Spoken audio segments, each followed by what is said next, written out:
Hey everybody, and welcome back to the channel. So today we're going to revisit the ND filter testing and Neo video quality. So we're going to start off with a few tests in autonomous mode, and then we're going to move on to using the controller and doing some manual settings and seeing what we can do with the manual settings and the ND filter. But like I say, first we'll do a few tests with the ND filters in autonomous mode and move on from there.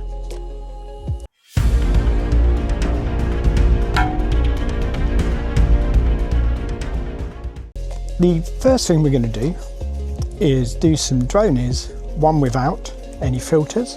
We'll attach a filter and then we'll do another set of dronies. 3, 2, 1.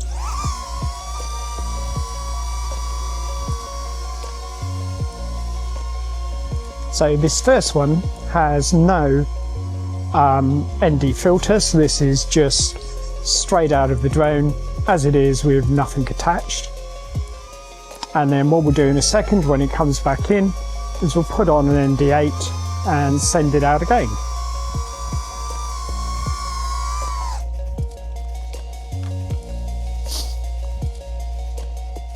So let's get on an ND8 filter, free up my hands, holding too many things at the same time.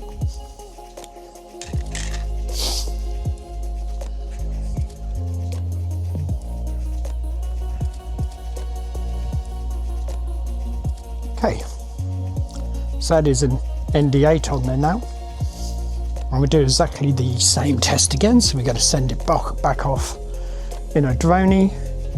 3, 2, 1. So, like I say, same again with an ND8 filter on there, just doing a quick droney and see if that makes any difference, or whether it makes it worse with the quality.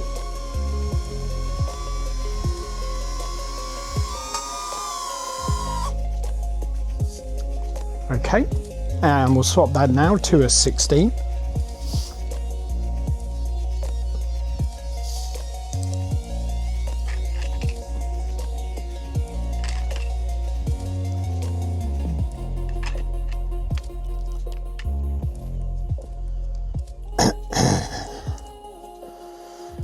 There we go.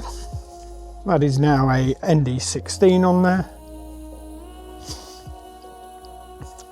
We'll send that up again. If I picked up my phone off the floor,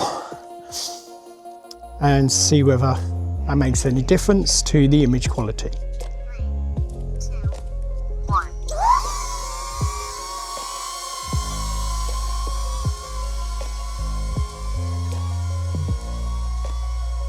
Okay, so like I say, that's the ND16 on there now. And we'll see what that looks like.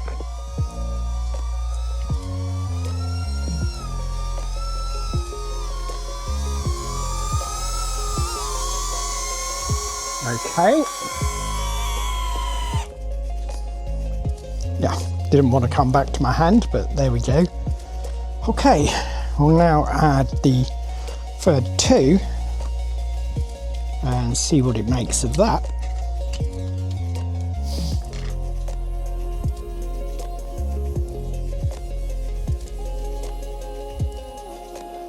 Okay.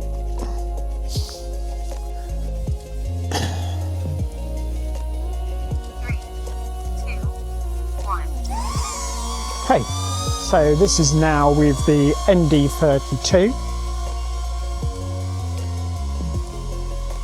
We'll see what it makes of this.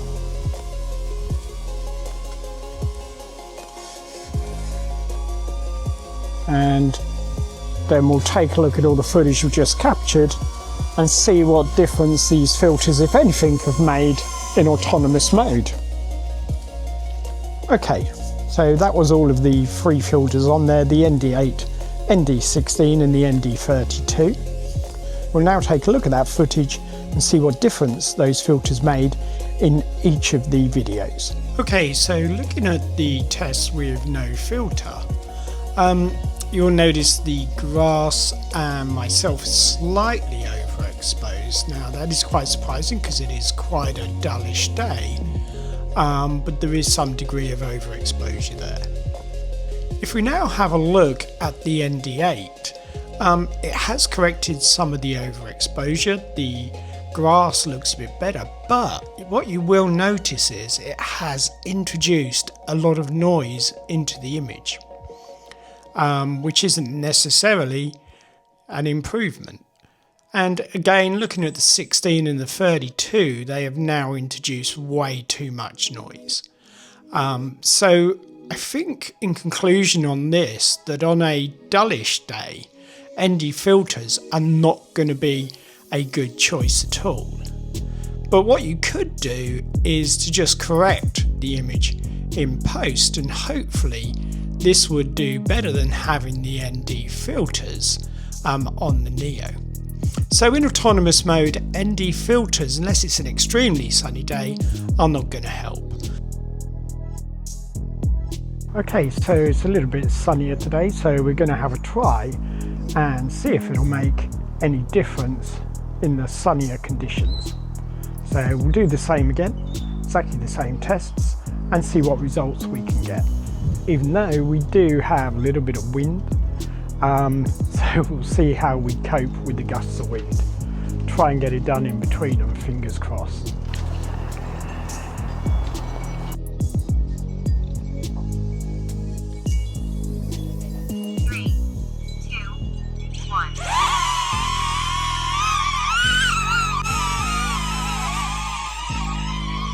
And I think that's a complete fail.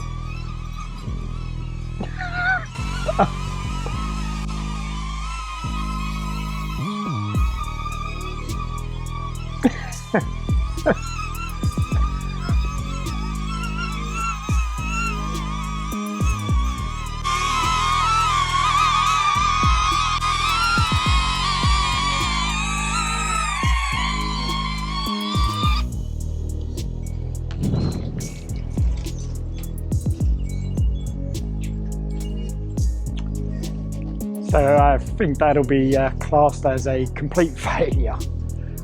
So it looks like we'll have to wait for another day and do a part 2 to this video to do some more testing. Okay, so now let's have a look at the details from each of the videos we took without the filter and with the filters to see why we got the results we did. So if we have a look first at the no ND filter test, the ISO in that test was ranging between 130 to 170, and the shutter speed was around about 1/100th. So the ISO on that was pretty low and was good. Now you have to remember though, with the autonomous mode you have no control over these settings at all. So what happened next is when we went then to the ND8, we introduced an ISO with the ND8 on of 770 to 960 during that particular test. Now the shutter speed still stayed around 1/100th, but that ISO had greatly increased. And then when we moved to the ND16, the ISO moved to about 1710 to 1850. Again, the shutter speed staying at around about 1/100th.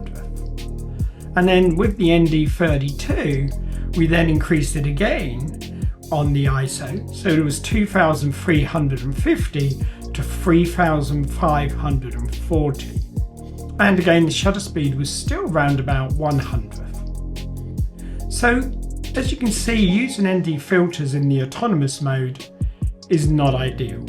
On a really bright sunny day, it may help you reduce the overexposure, but you do have to use them with caution. Now what I will do is I will continue this testing as soon as we get some better weather in the UK. The weather at the moment is very windy and rainy, and it looks like it's predicted to be like that for probably the next week.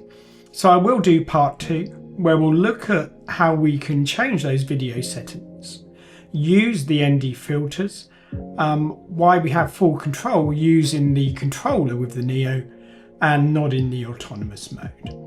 So if you want to be notified when that video comes out, please subscribe, and I will see you again soon in another video.